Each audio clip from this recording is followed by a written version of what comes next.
ADA Audio vous présente La conscience de l'être de Eckhart Tolle.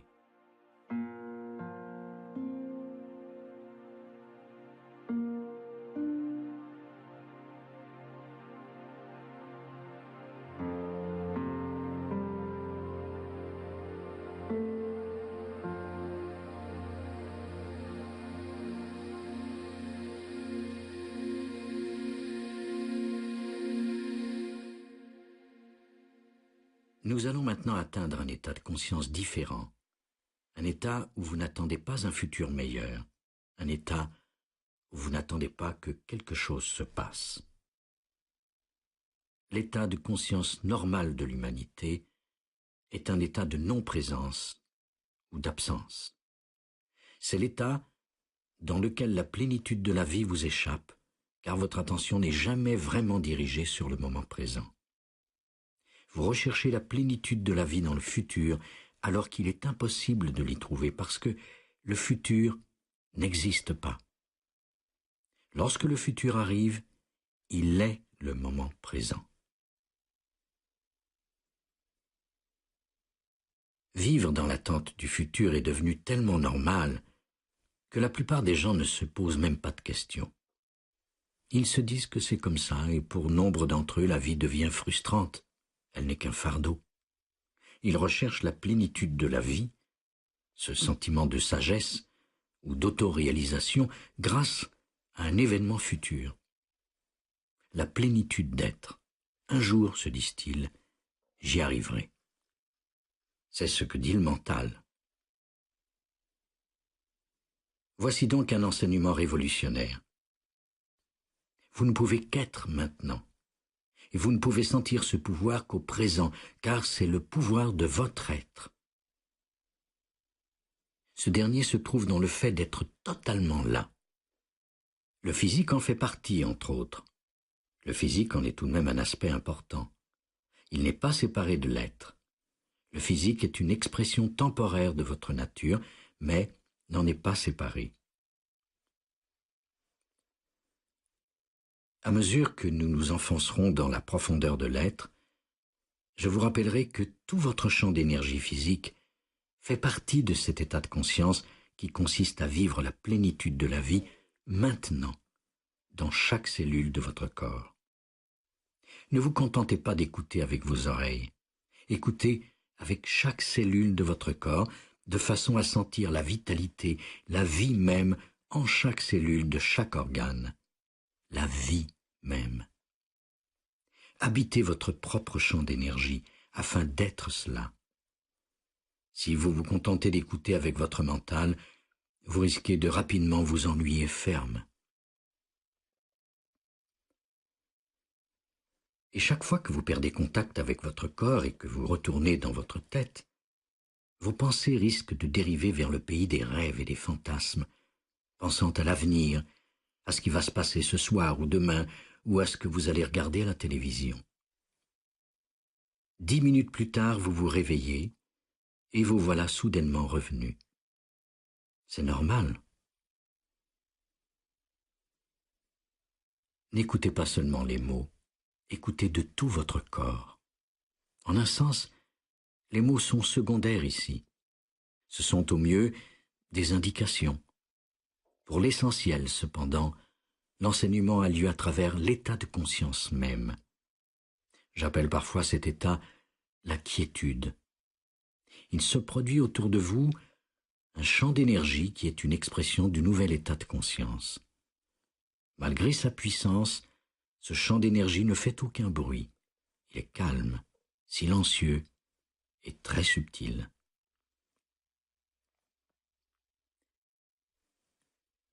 Ouvrez-vous de tout votre être au champ d'énergie de la présence. En Orient, on appelle parfois ce champ le champ bouddhique. Soyez-y réceptif. Le mental ne peut ni le saisir ni le concevoir. Il n'est plus nécessaire de déterminer quoi que ce soit à l'aide du mental.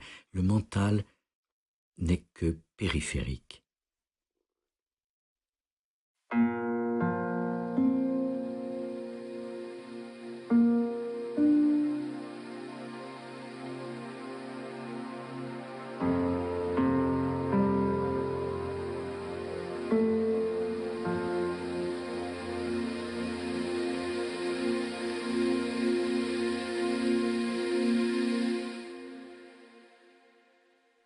Vous êtes maintenant très alerte.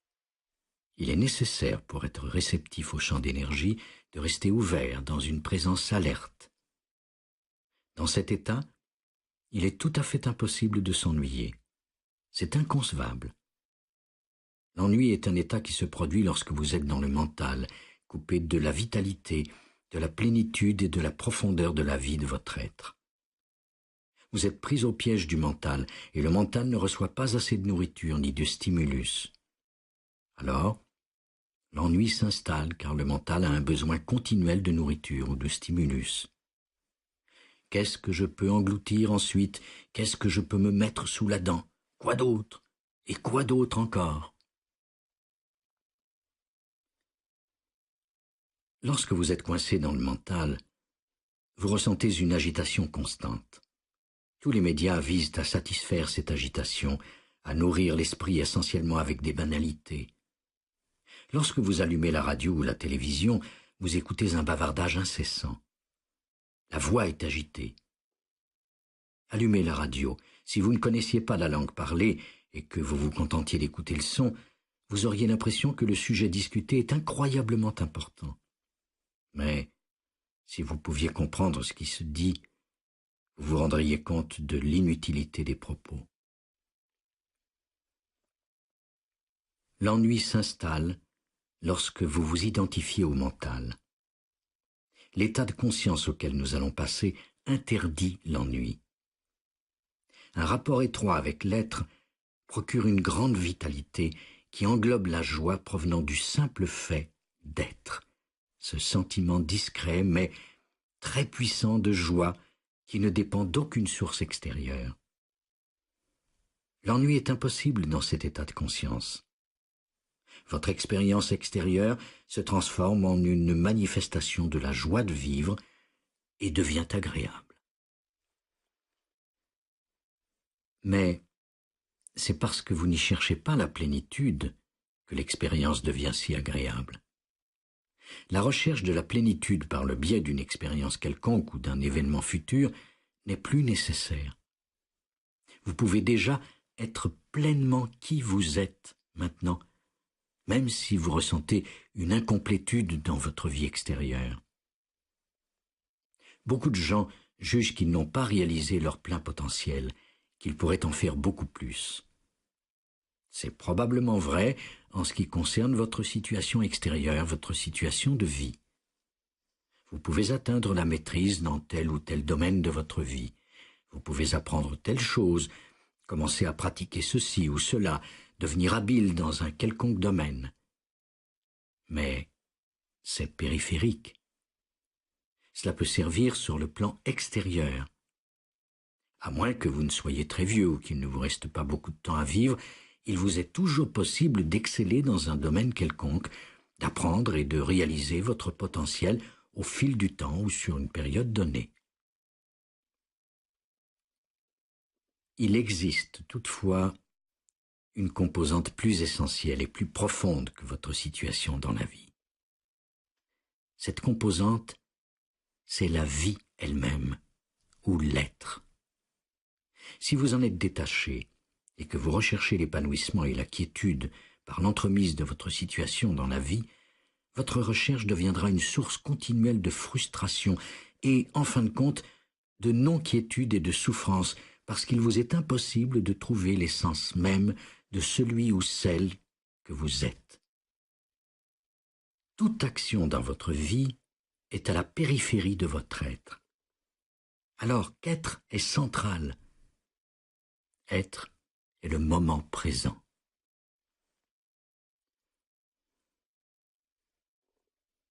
Les gens se méprennent totalement sur ce concept.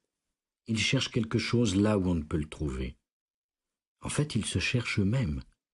Ils cherchent à être pleinement eux-mêmes à travers une activité périphérique ou une autre position extérieure. Si, aux yeux du monde, vous avez réussi pour un bref instant, vous pouvez vous bercer d'illusions. Le monde grouille de gens qui, même s'ils ont réussi, sont malheureux ou se bourrent de tranquillisants. Ils ont réussi dans la vie. Et alors? Ils cherchent encore. Ils possèdent suffisamment d'argent pour tenter n'importe quelle expérience. Essayons cette expérience ou cette autre, un autre frisson. Rendons-nous en voyage à cet endroit. Et quelle que soit leur destination, ils pensent avoir trouvé leur voie. Au début, ils se sentent bien. Mais, progressivement, le vieux sentiment d'insatisfaction revient. Il manque quelque chose. Ils n'ont toujours pas trouvé ce qu'ils cherchaient.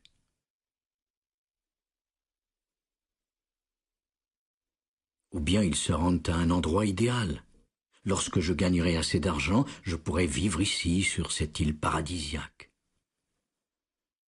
Après un certain temps au paradis, ils commencent à s'ennuyer à mourir. Ou bien les moustiques s'acharnent à les piquer.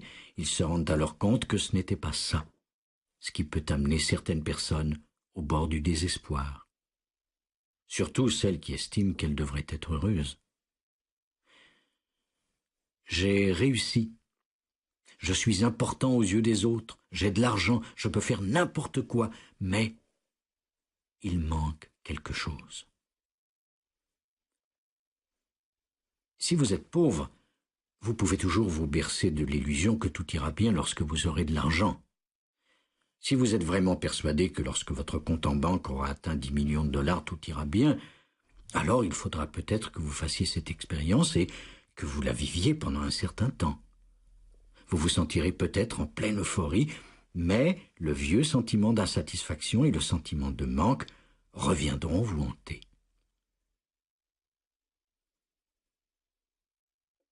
Vous vous rendez peut-être compte que ce ne sont pas les choses matérielles qui permettent d'atteindre l'épanouissement. Le seul épanouissement qui peut être atteint de cette façon est celui qui concerne l'extérieur. Or, ce qui se produit dans les activités extérieures de votre vie est secondaire. Être est ce qui prime.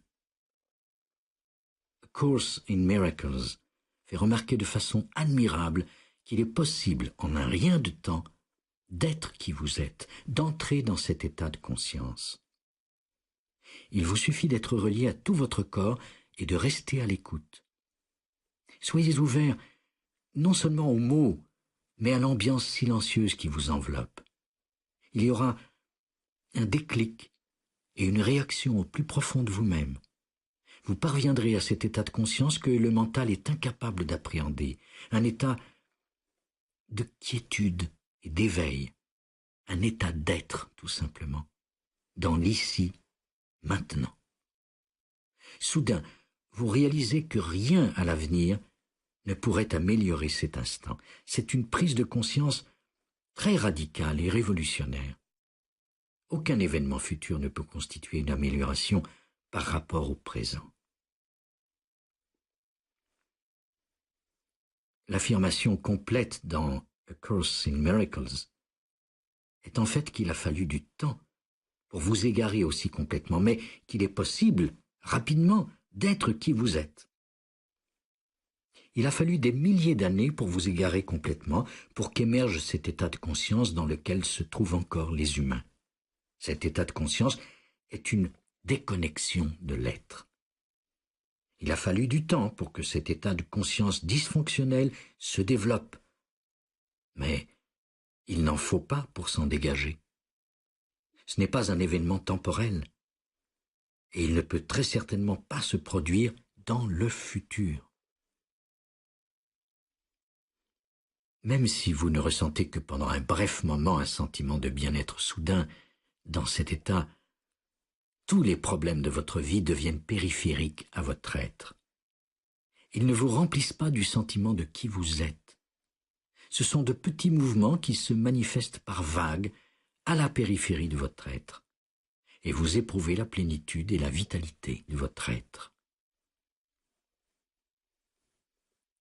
La naissance d'un nouvel état de conscience ne ferait pas l'objet d'un reportage d'une chaîne de télévision, parce qu'il n'y a pas matière à reportage.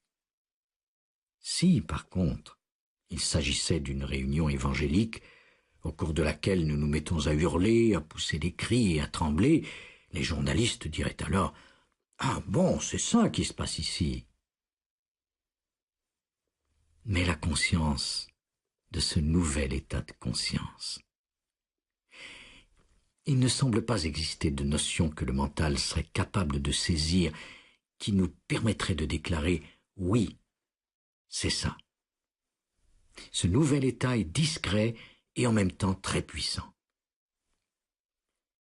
Je vous demande de prêter une attention particulière au moment où je ne parle pas, d'être particulièrement alerte aux plus petites interruptions entre les mots et de maintenir cet état d'attention alerte qui n'attend pas le prochain énoncé, qui n'attend pas le prochain mot.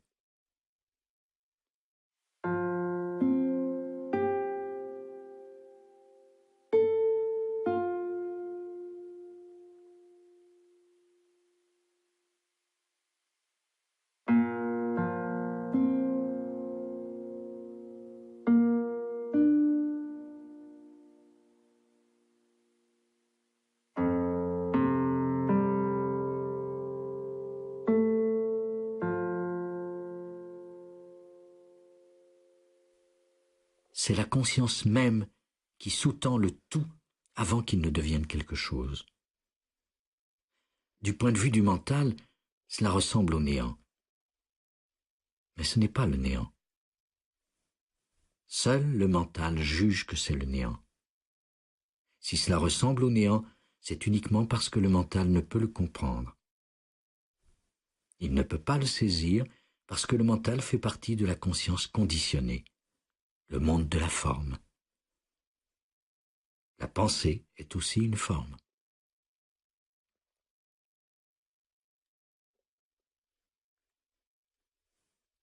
Mais nous entrons maintenant dans la profondeur qui sous-tend la forme. Non pas au moyen d'une technique, mais tout simplement par le pouvoir de la présence. Cette quiétude entre les mots n'est que la pure conscience même, la conscience inconditionnée. Une fois que vous l'avez sentie et que vous la connaissez, vous vous rendrez compte que c'est un état d'une telle beauté et d'une telle plénitude que, même si je ne prononçais pas un autre mot au cours de la prochaine heure, vous ne vous en plaindriez pas. Nous pourrions rester ici, dans la plénitude de l'être. Et c'est cela la méditation véritable, au-delà de toute technique. C'est une méditation naturelle.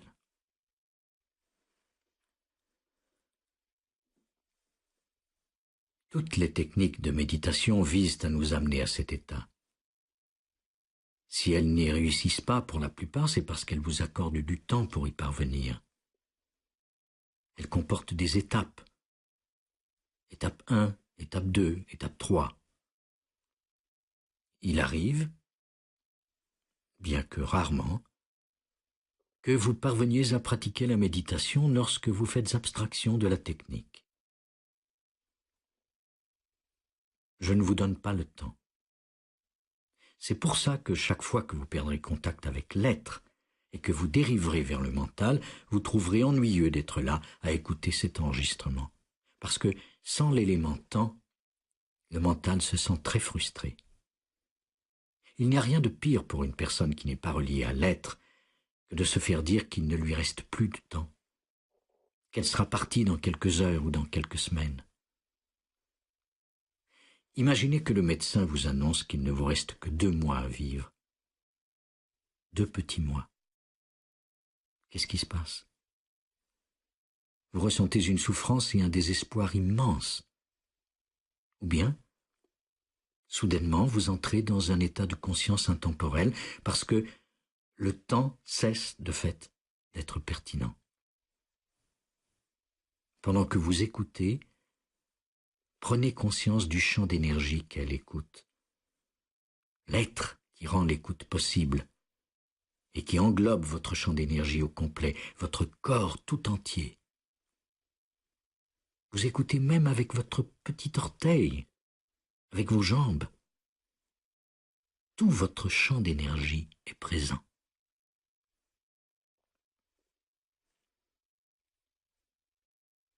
Vous écoutez. Vous êtes réceptif au champ d'énergie et maintenez votre écoute et votre réceptivité. Vous devenez sensible à la manifestation de certaines choses. Le bruit se fait entendre et s'amortit. Mes mots naissent et retournent à l'immobilité. Il reste ce vaste champ d'énergie dont vous faites expérience, d'abord en tant que champ d'énergie du physique, mais qui est déjà plus profond que le physique. Et vous le conservez. Vous éprouvez un sentiment de bien-être. Il y a les mots et il y a le champ de conscience, le champ de l'être dans lequel naissent les mots ou autres. Ces mots viennent de moi, mais ils pourraient venir de vous si vous maintenez votre connexité à l'être. C'est une façon tout à fait nouvelle de parler. Si une certaine situation exige que vous parliez, vous découvrirez soudainement que les mots viennent de cette immensité de l'être. Les mots viennent. Vous vous exprimez, mais vos mots ne proviennent pas du mental conditionné qui, lui, donne forme à une chose par les mots. Les mots dont je parle proviennent du mental non conditionné. Ils sont originaux, nouveaux, créateurs.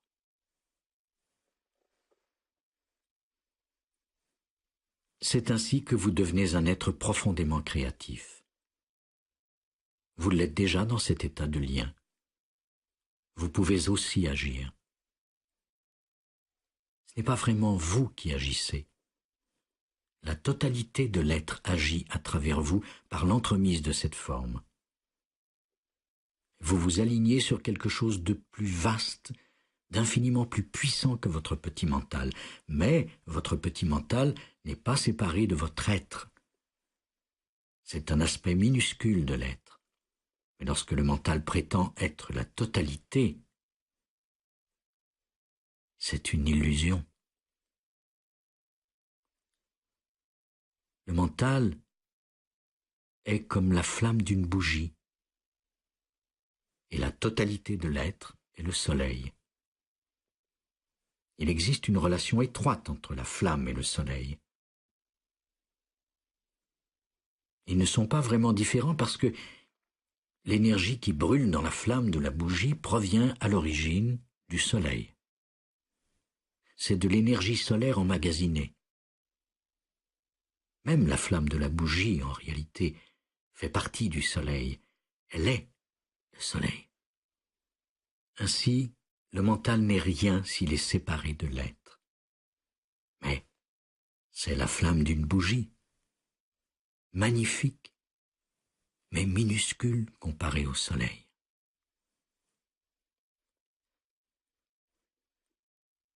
Imaginez à quel point le soleil est vaste. Je n'ai pas les chiffres exacts, mais il est sûrement 500 ou 1000 fois plus grand que la planète Terre. Il est énergie infinie. Il est difficile de croire que pendant des millions et des millions d'années, il a fourni constamment de l'énergie, comme si la source de cette énergie était inépuisable. Et même le Soleil n'est pas le point ultime. Nous allons encore plus en profondeur. Toutefois, dans le domaine des phénomènes, le Soleil est ce qui se rapproche le plus de l'être, de Dieu ou du divin. On peut comprendre que d'anciennes civilisations aient adoré le Soleil et qu'elle lui ait attribué un caractère divin. Le Soleil semble inépuisable, un déversement continu d'une énergie inconcevablement vaste. La chaleur même et les aliments sont de l'énergie solaire emmagasinée que le corps transforme. Le Soleil est à l'intérieur de votre propre corps. Toutefois, il continue de faire partie du domaine des phénomènes, chose étonnante en soi. Nous allons au-delà du domaine des phénomènes, car même le Soleil est une expression de forme.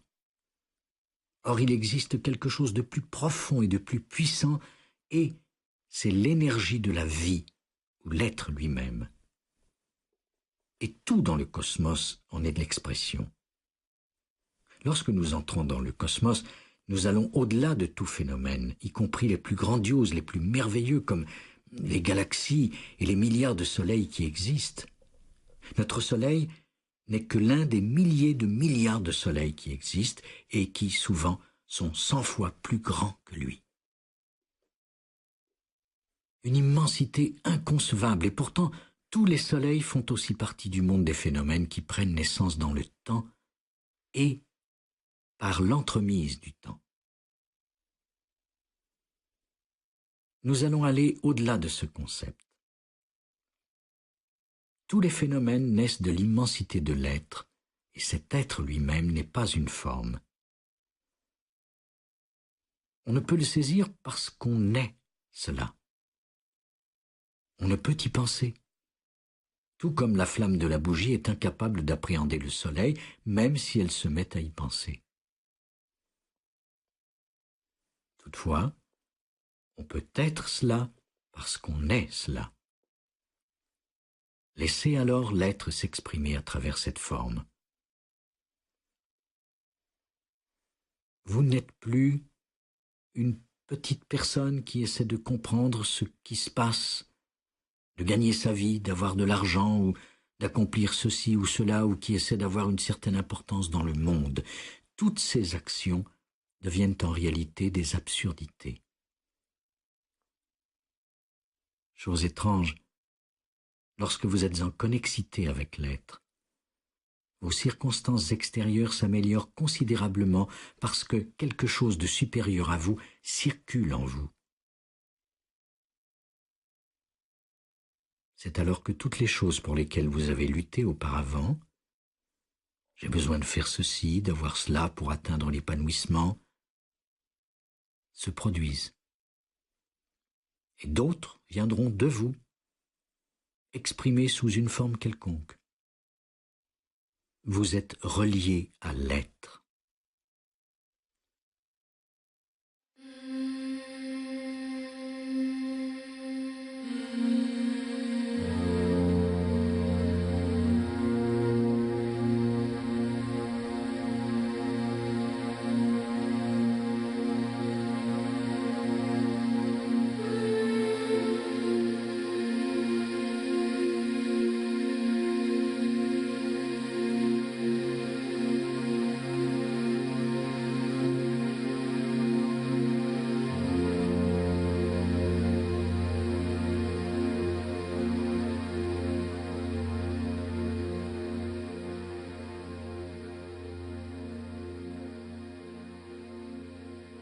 Pendant l'écoute de cet exercice méditatif, vous recevez de l'être à forte dose si votre mental n'intervient pas trop souvent en demandant « Que se passe-t-il ? De quoi parle-t-il » Avant de poursuivre, sentez tout simplement votre corps. Certains sont profondément reliés au champ d'énergie du corps et peuvent maintenir cet état. Pour ceux qui ont de la difficulté à sentir leur corps, commencez par choisir une partie du corps, comme les mains par exemple. Portez attention à cette partie du corps. Sentez-la de l'intérieur. C'est une chose étrange à faire. Vous remarquerez tout de suite que le mental devient moins actif parce que vous avez détourné votre attention de la pensée. La conscience mentale est maintenant insuffisante pour fabriquer des pensées. Vous développez ensuite la capacité de retenir pendant un court laps de temps l'attention sur cette partie du corps. Maintenez-la. Continuez de sentir la vie.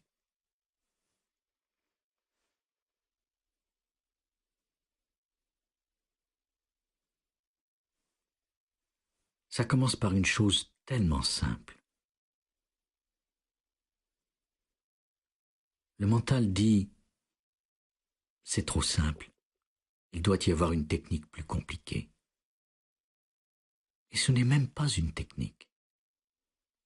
Sentir le corps intérieur est le début de l'état de connexité avec l'être. Concentrez l'attention sur vos mains. Disons que votre attention est dans vos mains. Ce serait déjà beaucoup si vous n'aviez appris que cela. Détournez l'attention du mental.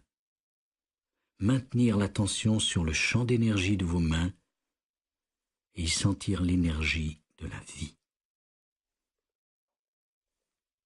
Ce sentiment, discret au début, devient plus fort. C'est un sentiment formidable de vitalité.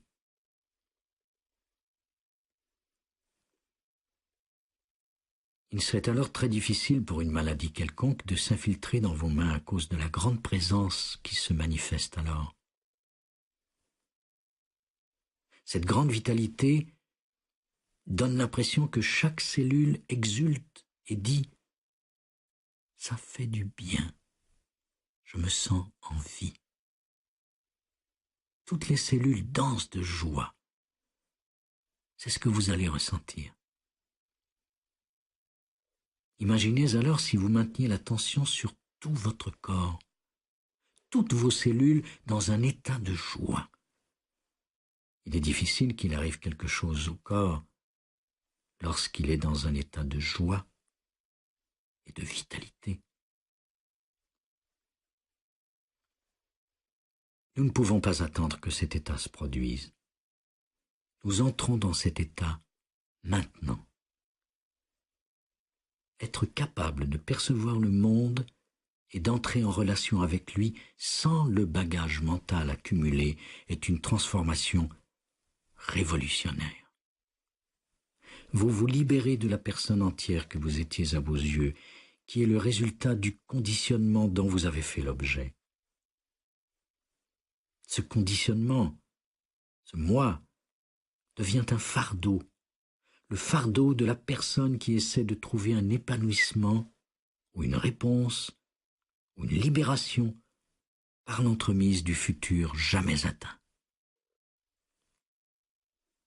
Dans l'intervalle, nous mimons des performances continuellement répétées. Nous mimons jour après jour le conditionnement provenant du passé et l'espérance que le futur sera meilleur. Comment peut-il l'être? Le futur sera une continuation du passé parce que vous le mimez à chaque moment. Il ne peut être meilleur tant que vous êtes enfermé dans le conditionnement.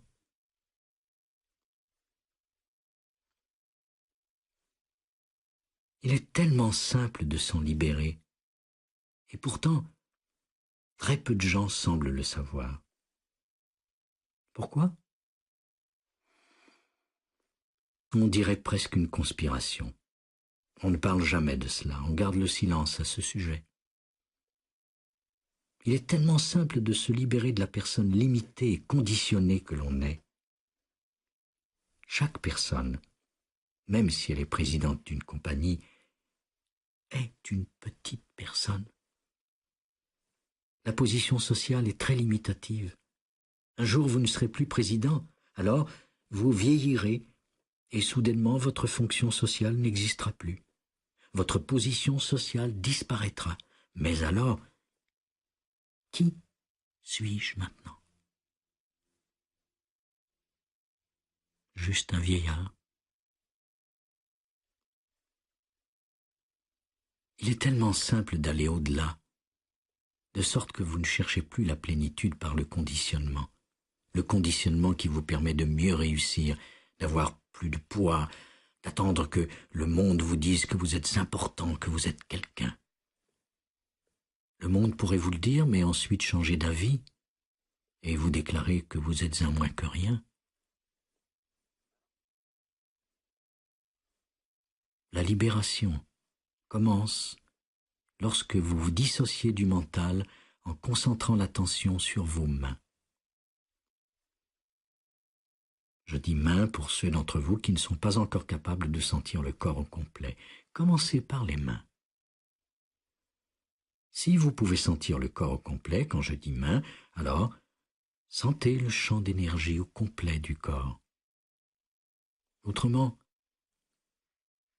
contentez-vous des mains pour le moment. Maintenez votre attention. Vous pouvez regarder autour de vous. Vous aurez une perception claire, la perception qui se produit lorsque le mental conditionné n'agit plus. C'est extraordinaire d'être libre, et il est possible de l'être en peu de temps. Vous pouvez être libre maintenant, en cet instant. Cet état de liberté ne durera peut-être pas de par lui-même. Les ondes du cerveau réapparaîtront, et pourtant, cet état constitue toujours le moment présent. Vous pouvez être libre en ce moment, simplement en étant dans un état de présence. Concentrez l'attention sur vos mains, ou si vous le pouvez, sur tout votre corps. Puis, regardez et écoutez. Vous avez les perceptions sensorielles que procure l'ouïe, la vision et un vaste champ d'énergie de l'être. Au début, vous avez l'impression que c'est votre corps. L'immensité de l'être d'énergie et les perceptions se manifestent, et c'est excellent. C'est presque comme si quelque chose qui n'est pas la personne, mais qui est plus profond, observe maintenant à travers vos yeux. La conscience non conditionnée observe. Lorsque vous êtes présent et que la conscience conditionnée n'a plus d'effet, vous devenez la présence de Dieu. Parce que c'est ça la conscience non conditionnée, l'être pur qui donne naissance au monde, aux galaxies, à tout. Mais c'est plus que ça. Est-ce que le premier pas vers la libération pourrait être de sentir vos mains et de regarder autour de vous?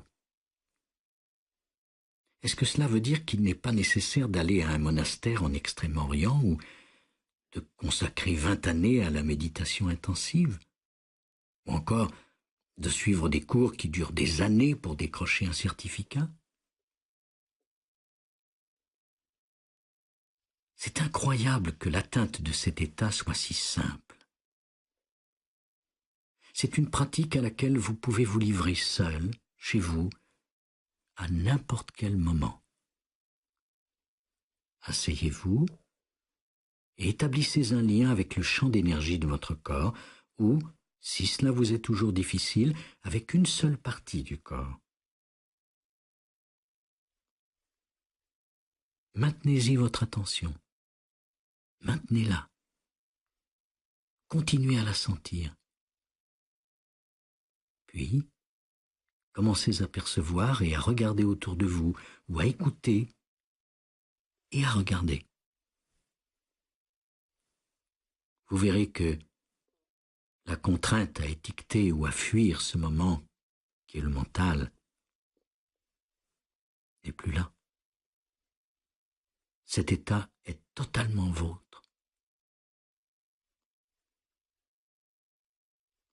Sous les perceptions se cache une vitalité intense. Voilà le secret. Même si quelques pensées continuent de traverser votre esprit, ça n'a pas d'importance, car sous ces pensées existe un champ d'énergie incroyable. Si rien n'émane de cette pensée, ça n'a pas non plus d'importance. Même si vous aviez perdu l'un de vos sens, l'ouïe ou la vue, cela n'aurait plus beaucoup d'importance. Vous choisissez consciemment cet état. Souvent, vous choisissez de sortir de l'identification du mental. Lorsque vous choisissez d'être présent, c'est en fait la présence qui choisit de faire surface à ce moment. Vous avez l'impression que c'est vous, le petit moi, qui choisissez. C'est bon d'avoir cette impression car, de votre point de vue, vous choisissez d'être présent. Toutefois, lorsque vous pensez choisir d'être présent, c'est la présence qui fait surface.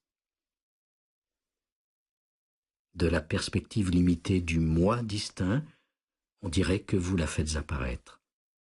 Et il est utile de penser que c'est effectivement vous qui la choisissez.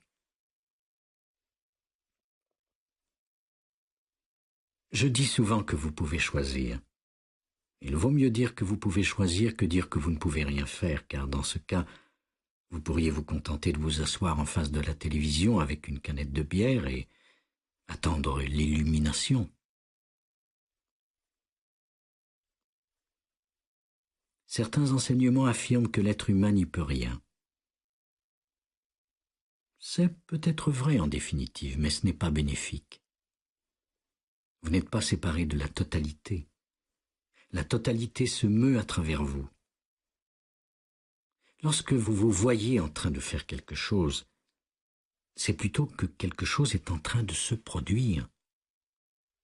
Quelque chose prend naissance. Une fois que vous sentez vos mains, il est plus facile d'entrer en contact avec d'autres parties du corps. Sentez vos mains et vos bras et maintenez-y votre attention. Ça donne vraiment l'impression que votre corps entier prend soudainement vie. Pouvez-vous maintenant sentir vos pieds? Gardez votre attention sur vos pieds.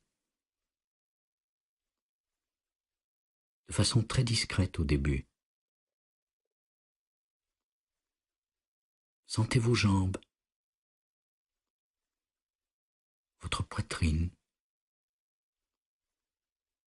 votre ventre. Graduellement, vous établissez un lien avec le champ d'énergie de votre corps et vous le maintenez. Vous savez que vous y êtes parvenu lorsque vous le sentez, même lorsque je ne parle pas. Vous souhaitez presque que je me taise. C'est un signe que vous êtes là. Pour ceux d'entre vous qui n'y sont pas encore, ne vous inquiétez pas. Je ne vais pas me taire tout de suite.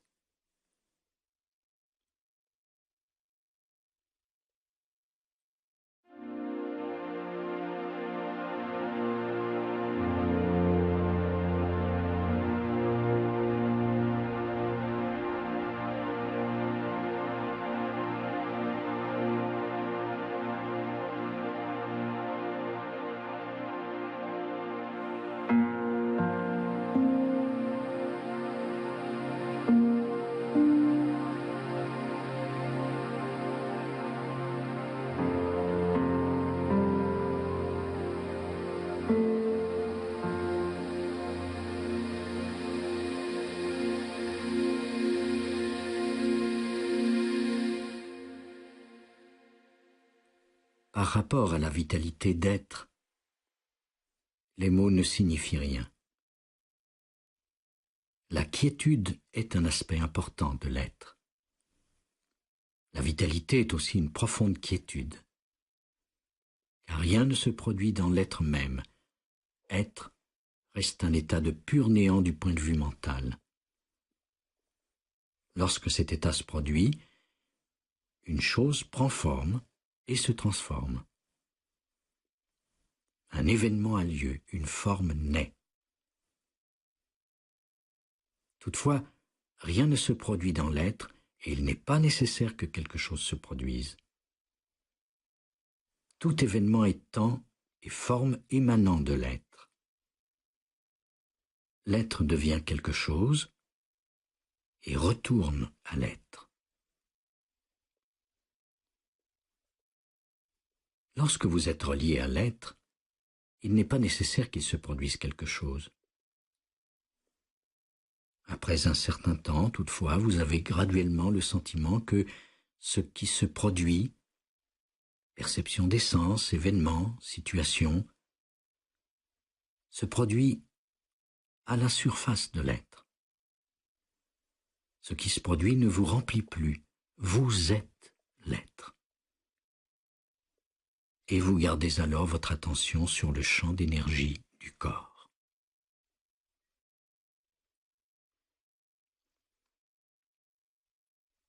Vous remarquerez alors que vous n'attendez plus que je fasse une autre déclaration. Parce que le moment présent possède tant de vitalité que je ne vois pas comment mes mots pourraient le rendre encore meilleur. Le moment présent a tellement de profondeur que je ne vois pas ce que je pourrais dire qui lui serait meilleur ou supérieur.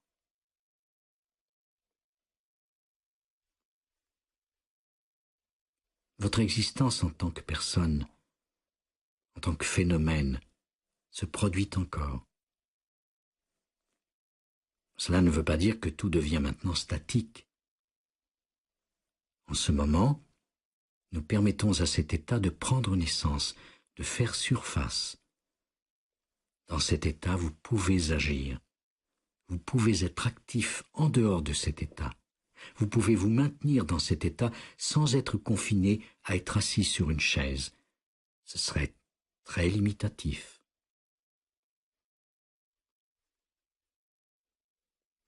Au début, il est utile de pratiquer dans un environnement où il n'y a pas d'agitation ou relativement peu qui pourrait influencer le mental à l'occasion.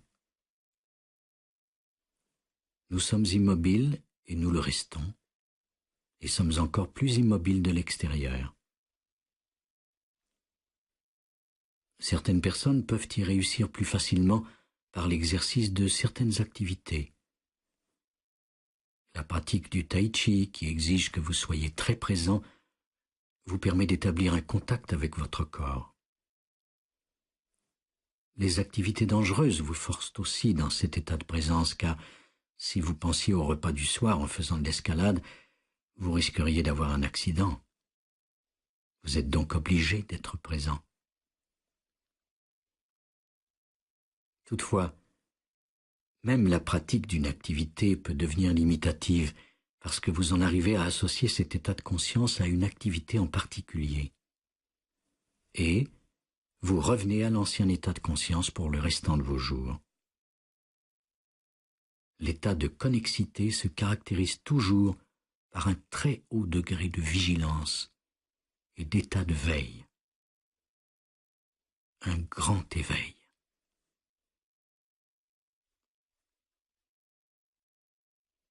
On compare parfois cet état à l'attente, mais pas dans le sens classique d'attendre que quelque chose se produise. Dans l'état classique, vous ne vouliez pas du moment présent. Vous vouliez un autre moment. C'est l'état habituel d'attente. Je ne veux pas ce moment. Je veux le moment suivant. Il existe un autre type d'attente qui s'accompagne simplement d'un haut degré de vigilance. Vous êtes tellement alerte que vous êtes totalement ici, totalement présent. Un maître soufi à qui l'on demandait qui lui avait appris cette extraordinaire tranquillité qui émanait de lui a répondu que c'était un chat. Il a confié « J'ai observé un chat pendant des heures. J'ai observé un chat qui épiait un trou de souris et c'est comme ça que j'ai appris l'état de présence alerte. »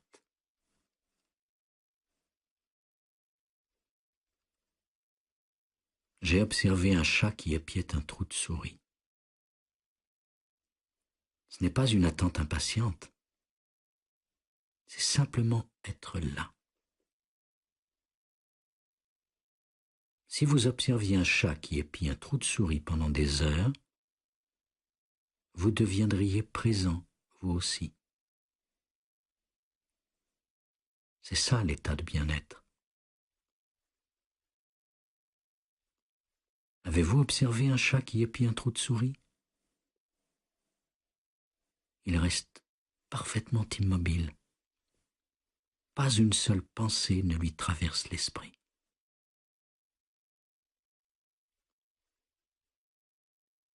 Je ne vous dis pas de retourner à l'état de conscience d'un chat, mais de vous élever au-dessus de la pensée.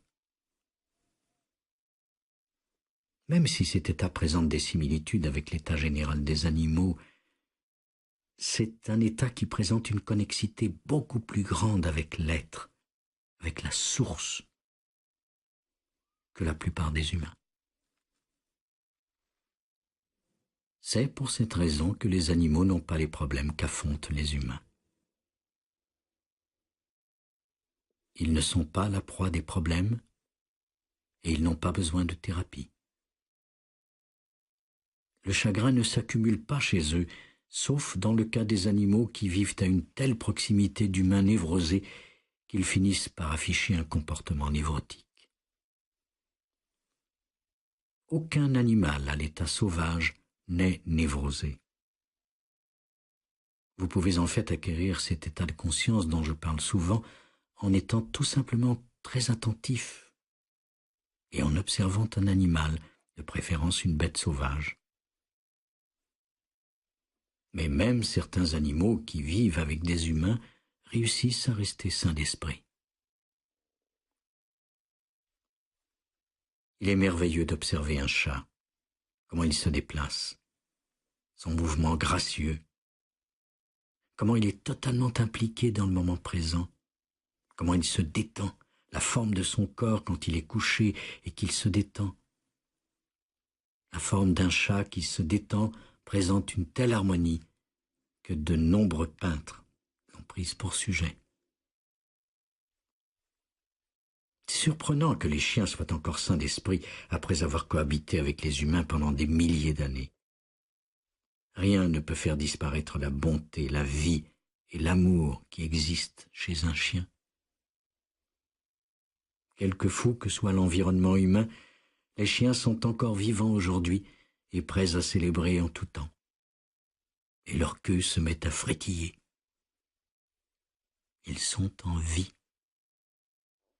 Les chiens sont dotés d'une grâce, d'une faculté d'être et d'une vitalité incroyables par rapport à la plupart des humains qui se laissent écraser par leurs problèmes, qui vivent dans un monde étouffé par une conceptualisation constante, des jugements et des schémas mentaux et un faux sentiment du moi.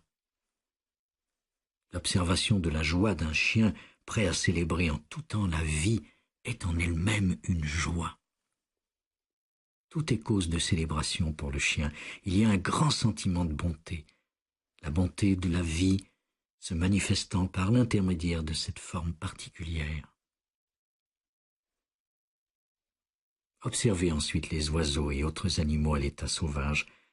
Observez-les sans vouloir absolument leur apposer une étiquette.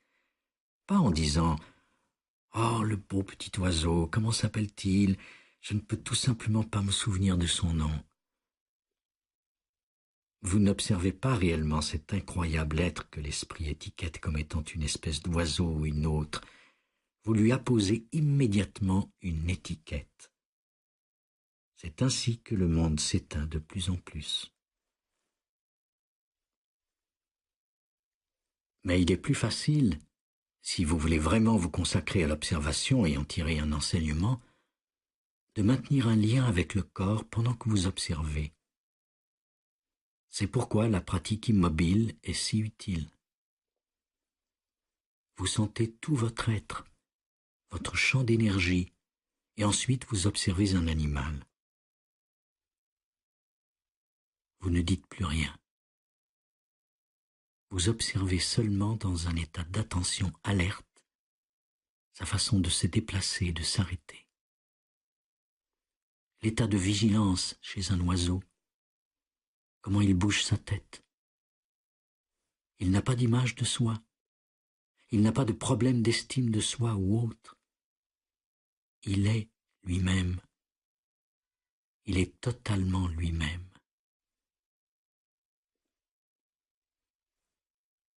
L'oiseau trouve de la nourriture et la prend dans son bec avant de s'envoler.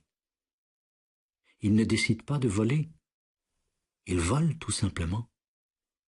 Il ne pense pas « devrais-je m'envoler vers la prochaine branche? Je n'en suis pas trop sûr. Si je fais ceci, la conséquence pourrait être telle. » Il le fait tout simplement Parce que la totalité est en lui. Il n'est pas coincé comme les humains ayant formé ce petit moi limité qui entrave le flux de la totalité qui se meut à travers eux. Lorsque vous observez un animal dans l'état de non-étiquetage, vous apprenez que ce qu'il vous enseigne est l'état de non-mental, de vie délivrée de la pensée. Car chez l'animal, il y a la conscience, mais sans la pensée conceptuelle. La pensée n'est pas encore née. Ainsi, chaque animal peut vous enseigner l'état de non-pensée et peut être un merveilleux professeur si vous êtes réceptif à son enseignement. L'état de non-pensée dans lequel vous entrez possède certaines similitudes avec l'état animal, tout en présentant des différences fondamentales. Parce que vous avez vécu dans l'illusion, vous avez vécu dans le stade du mental pendant des milliers d'années. Et maintenant, vous retournez à l'état originel de pureté, d'innocence et de connexité avec l'être perdu il y a longtemps. Lorsque vous y retournez, il s'y ajoute une dimension d'incroyable profondeur et de savoir que les animaux n'ont pas, car ils sont encore dans l'état originel. Pour nous, toutefois, l'état originel s'est perdu, et lorsque nous le récupérons, il existe à un niveau beaucoup plus profond. C'est la signification de la parabole de l'enfant prodigue ou de l'enfant perdu que raconte Jésus, qui est en fait une version d'une ancienne parabole du Moyen-Orient. Le fils demande son héritage et quitte la maison de son père. Il possède une grande richesse qu'il dilapide au fil des ans jusqu'à ce qu'il perde tout. L'indigence l'oblige à mendier. Dans l'ancienne version du récit, il oublie même qui il est, jusqu'à ce que des messagers arrivent, lui révèlent qui il est et l'informent qu'il est en réalité riche. Il se souvient alors et commence le périple de retour. Lorsqu'il retourne chez lui, l'amour qu'il ressent est plus profond que celui qu'il ressentait avant de quitter la maison paternelle, parce qu'il a retrouvé l'état perdu. Chaque fois que vous retrouvez un état antérieur, vous vous y engagez plus à fond. C'est une situation analogue à celle dans laquelle les humains ont perdu leur association avec la nature. Dans le temps, ils vivaient en liaison étroite avec la nature. À mesure qu'ils devinrent de plus en plus pris au piège du mental, la nature n'exista plus que pour être exploitée à leur avantage. La nature est morte. À présent, certains humains ont récupéré une connexité intérieure avec la nature et réalisent à quel point elle est sacrée. Lorsque vous récupérez cette connexité, elle est plus profonde que l'état originel qui était naturel. Il n'y avait que la nature, et le lien avec la nature était normal et naturel. C'est seulement lorsque vous avez perdu ce lien et l'avez récupéré que vous lui ajoutez une dimension de profondeur et que vous êtes profondément conscient de son caractère sacré.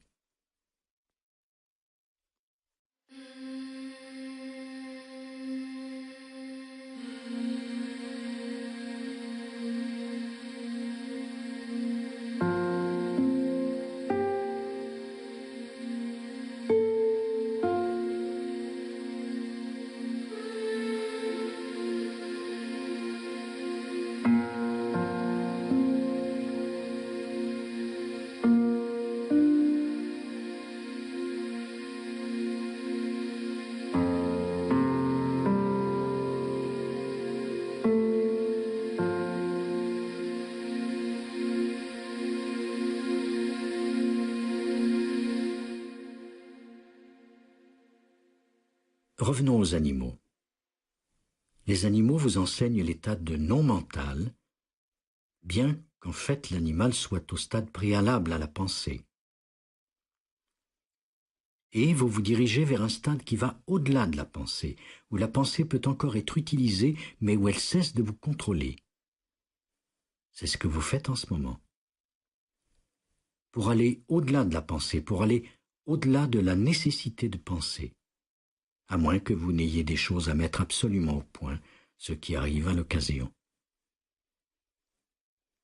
Toutefois, la plupart du temps, penser est superflu et vous limite parce que le mental est du domaine du conditionné. Nous nous dirigeons vraiment vers un stade complètement nouveau de l'évolution humaine, où la contrainte de penser n'existe plus. Vous pouvez toujours recourir à la pensée, mais la pensée n'est plus obligatoire. Cela veut dire que la plupart du temps, il y a simplement une présence consciente. Vous agissez et percevez par une présence consciente, pas par l'intermédiaire de la pensée. C'est une transformation incroyable et pourtant simple. Un nouvel état de conscience est en train de voir le jour et c'est l'un des plus grands événements de la planète. Vous êtes en contact avec le champ d'énergie du corps.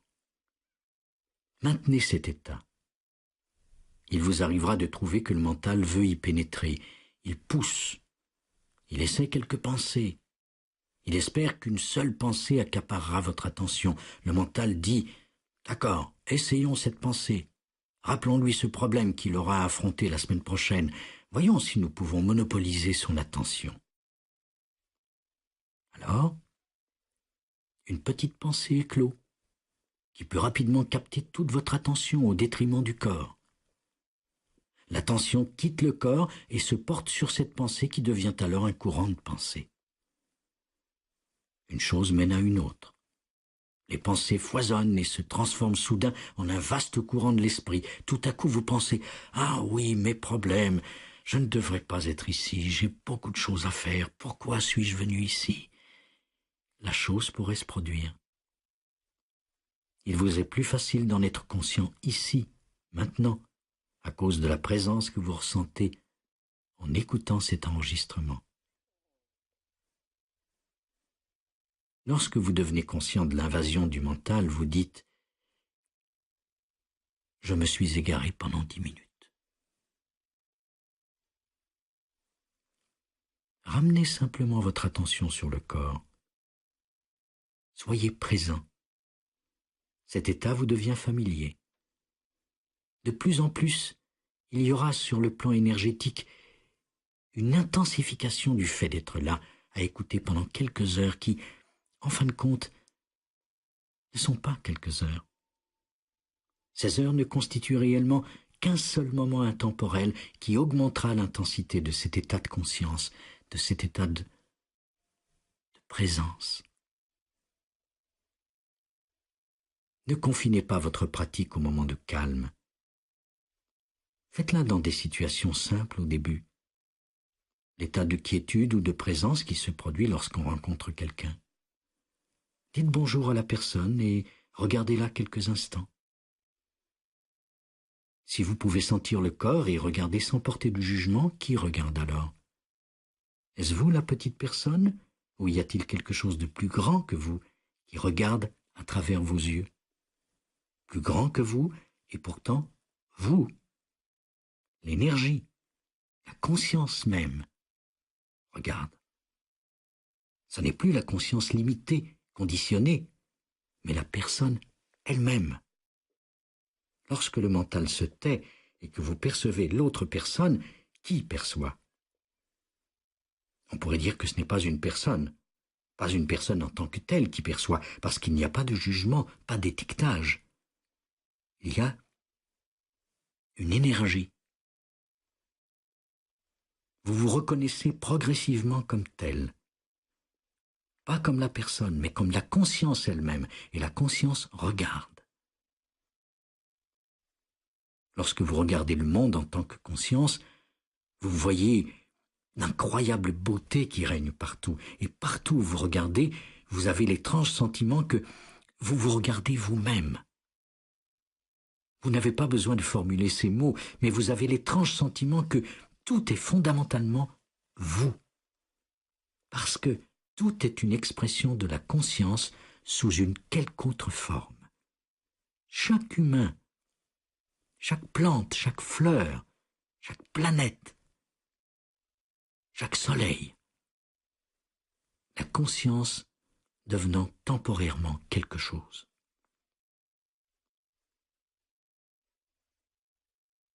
Lorsque vous regardez un point de vue qui est plus profond que votre forme, la conscience regarde et se voit sous quelque autre forme. C'est la sensation magnifique que, quel que soit ce que je regarde, quel que soit le lieu où je vais, je me rencontre sous une quelque autre forme. Je regarde une fleur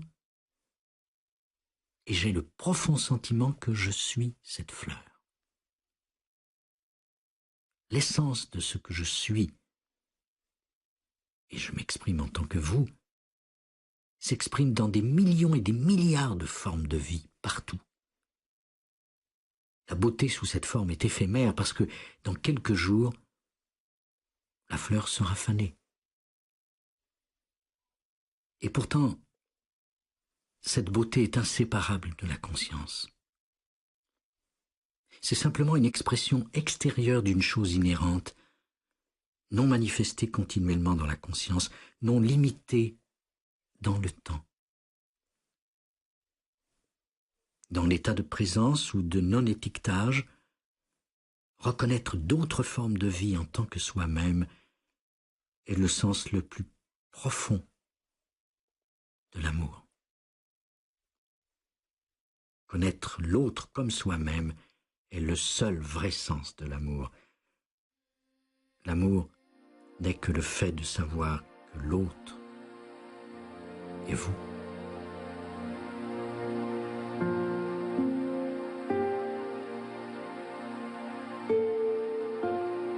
ADA Audio vous a présenté La conscience de l'être de Eckhart Tolle. À la narration Vincent Davy.